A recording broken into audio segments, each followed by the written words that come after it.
이제 마지막 사례로 베토벤에 대해서 말씀을 드리겠습니다.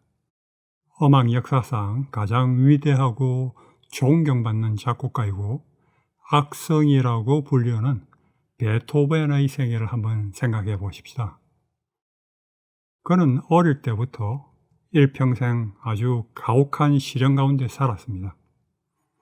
아버지는 알코올 중독자였는데 어린 베토벤을 모차르트와 같은 음악 신동으로 만들어서 밥벌이로 삼으려고 혹독한 음악 훈련을 시켰습니다. 방 안에 가두어 놓고는 주어진 과제물을 제 시간에 끝내지 않으면 식사도 주지 않을 정도로 혹독하게 연습을 시켰습니다. 그래서 어린 베토벤은 다락방에 갇혀서 하루 종일 눈물을 흘리면서 건반을 두드려야 했기 때문에 피아노를 도끼로 부서뜨리고 싶다고 어머니에게 자주 하소연하였습니다. 그는 알코올 중독자인 아버지의 술값을 마련하기 위해서 어린 나이에 돈벌이에 나서야 했고, 어머니가 결핵으로 세상을 떠난 17살부터는 두 어린 동생들을 돌보며 생계를 꾸려가야만 했습니다. 그리고 유럽 음악의 중심지였던 비인에 가서 귀족 계층을 위해서 연주하기 시작했습니다. 그는 오래지 않아서 유럽의 최고 피아니스트로서 명성을 얻게 되었습니다. 어릴 때부터 힘들게 살아온 베토벤이 이제 막 재정적으로 안정되고 한창 피아니스트와 작곡가로서 인정받기 시작할 무렵인 26살이 되면서 그에게 절대절명의 시련이 닥쳤습니다. 청각을 잃기 시작하였고 귀 속에 윙윙거리는 소리 때문에 잘 들을 수가 없었습니다.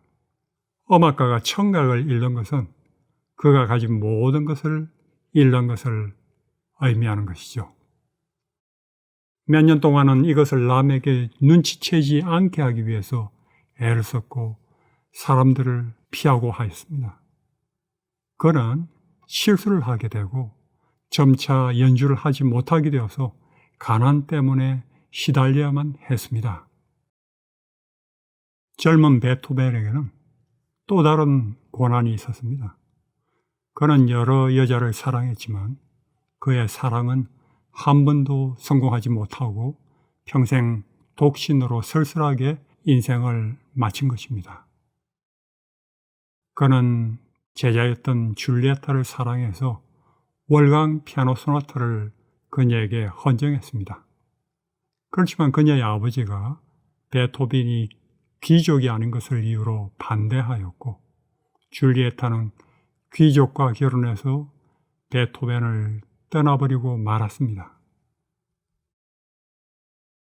베토벤은 32살에 자신의 암담한 미래에 절망하여 자살하려고 두 명의 동생에게 남기는 유서를 썼습니다. 다행히 베토벤은 자살하지 않았고 오히려 하나님으로부터 받은 소명인 인류를 위한 창작에 몸을 바치리라 결심한 것입니다.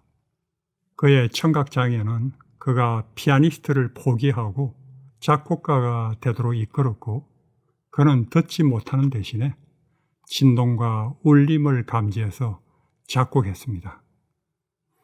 그는 그 이후부터는 사람들에게 자신의 청각장애를 숨기지 않았고 열정적으로 작품을 써나갔습니다. 그의 위대한 작품들은 오히려 30이 넘어서 귀가 들리지 않을 때부터 나타나기 시작했습니다. 베토벤은 평생 760곡을 작곡했는데 그중 귀가 먼 이후에 대부분을 작곡했습니다. 그가 죽기 3년 전인 54세에 그의 마지막 작품이자 가장 유명한 걸작품인 9번 합창교향곡을 작곡했습니다. 베토벤이 이 곡을 초연해서 직접 지휘를 하지 못하고 옆에서 악보를 넘기며 박자를 맞추었는데 연주는 큰 성공이었습니다. 관중들은 베토벤에게 아낌없이 커다란 박수를 쳐주었습니다. 그러나 그에게는 박수 소리가 전혀 들리지 않았습니다. 단원 중 한 사람이 베토벤의 몸을 돌려 관중석을 향하게 했을 때야 비로소 그는 성공을 거둔 것을 알고 눈시울을 적셨습니다. 베토벤은 거듭되는 시련과 기머리의 절망과 가난을 겪었지만 그의 마지막 9번 합창 교향곡을 통해서 음악적으로 희망과 환희의 세계를 만들어 인류에게 선사하였습니다. 자신의 작품과 삶으로 세상 사람들에게 용기와 희망을 주었으므로 그는 오늘날까지 음악의 성인으로 불리우는 것입니다. 귀머거린 작곡가가 수많은 사람들에게 영감과 용기와 기쁨을 주는 작품을 만들었다는 것은 얼마나 기적과 같은 일입니까? 완전히 절망적인 상태에서 자살하고자 하였던 사람에게서 어떻게 이런 일이 가능하게 되었을까요? 저는 그것을 좀 살펴봤습니다. 첫째, 그는 하나님을 보았습니다. 그는 기독교 신앙 가운데 자랐지만 젊은이로 빈에 갔을 때는 자만했고 신앙에는 거의 관심이 없었습니다. 그렇지만 그의 질병으로 인한 청각장애 고통으로 인해서 서서히, 그렇지만 확실히 그 영적인 시야가 변화되었습니다.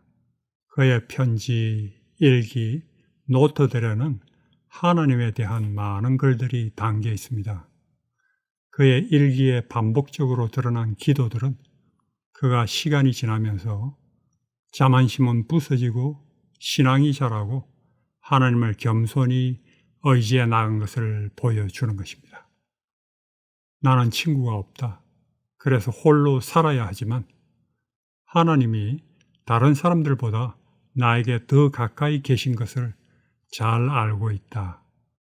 그래서 나는 그분과 함께 두려움 없이 걸어갈 것이다. 베토벤은 시련으로 인해서 하나님을 원망하고 떠날 수도 있었고 더 가까이 갈 수도 있었습니다. 그런 그중 하나님을 더욱더 바라보고 가까이 하는 선택을 함으로 그의 재난은 놀라운 축복으로 변화했습니다. 두 번째, 그는 삶의 목표를 바라보았습니다. 베토벤은 어렸을 때부터 나의 음악은 특히 가난한 사람들을 위하여 바쳐져야 한다고 생각했고 항상 가난한 이들을 위해서 작곡하고자 했고 그러한 사명감이 그를 지탱시켜 주었습니다.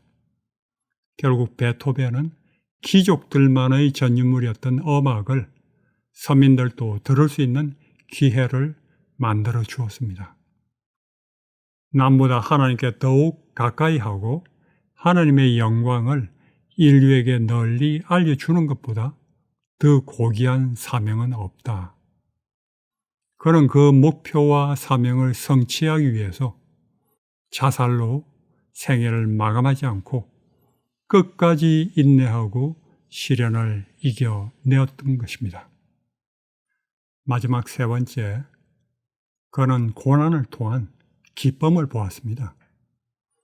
그의 삶의 모토는 고난을 넘어 환희로였습니다. 가장 뛰어난 사람은 고통을 통하여 기쁨을 얻는다고 기록한 그는 고난을 극복하는 과정을 거쳐야 사람이 더 고귀해진다고 믿었습니다. 고난을 이긴 자만이 불행한 사람들의 인권을 지켜주고 세상을 이끌어갈 수 있다고 믿었습니다.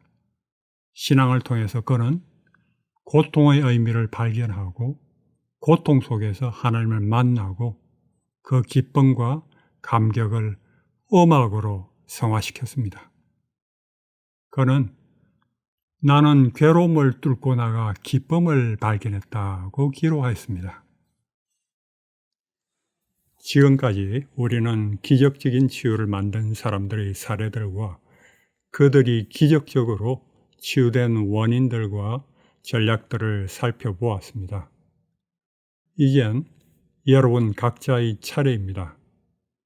여러분께서도 질병 혹은 다른 시련 가운데서도 놀라운 치유의 법칙을 따르면서 전략들을 잘 실천하셔서 시련이 오히려 축복이 되는 귀한 경험으로 만드시기를 바랍니다.